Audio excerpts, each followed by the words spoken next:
How to prepare your brand before going global. That is what we're focusing on this week's ADvice. Ryan joins us this morning. Thanks for being here, Ryan. Oh, thanks for having me. So let's start out with, we're talking about preparing to take your brand global. Yes.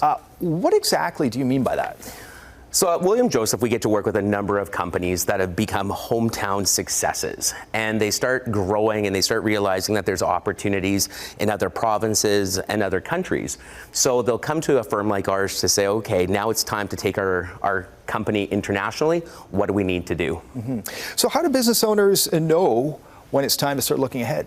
Yeah, so what you'll see is that business owners will start identifying that there's just new opportunities and new markets. So they'll start saying, geez, our product would do really well in the US right now, or overseas. I think we'd be very successful because the customers have that need. So we would then start looking strategically, when is the right time to take that company international or global? Yeah, I imagine it's so important to consider how your brand will be perceived in another country. Yeah, absolutely. So when you do look at this, we always have to come up with a plan, because how you are perceived locally may not be how you want to be perceived internationally. It gives you a chance to tell maybe a different story that reflects the needs of that customer base. So we have to be cognizant of, okay, who are you over there? What would you say, and if you were to give us a list of some of the companies that have done it well, who would you refer to? Well, let's think of the big players. The big players like McDonald's, Apple, Facebook, all those brands have transcended boundaries. They've transcended continents. They truly are a global brand where their brand, their reason why they exist, and their products and services, they serve all markets. Mm-hmm. We can always learn from these big players as to like, how did they do it? How did they become relevant in all these markets? And what does that mean to us? Mm-hmm. And as we sum up, we start thinking about things like knowing your company's why.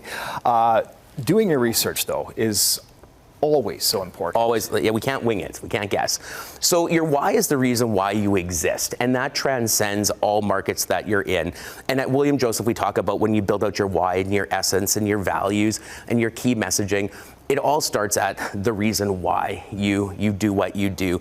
That doesn't change across the globe, but your key messaging and relevance in each market does change. What do you mean by identifying your marketing gaps? Yeah. So what you start looking at is, like, again, so for example, in certain cultures, people will read right to left, and other cultures will read left to right. Okay. You'll look at certain colors. They represent different feelings and emotions in different countries. So what you have to understand is when our brand goes from this market to that market, how is it going to be perceived, and would we have a gap that we need to address? Okay, and as you're addressing those gaps, you're obviously looking for new opportunities. Absolutely. So who your customer base is locally may not be your customer base internationally or globally. There might be a different spin. Like you look at something like KFC in Japan. That's a really prestigious type of dinner that people would have at Christmas. Yeah. It's not a typical thing we'd have at Christmas, I don't think, back in Canada. But it's, again, it allows you to reposition yourself in the market. All right, and really it comes down to it's all about strategy and positioning.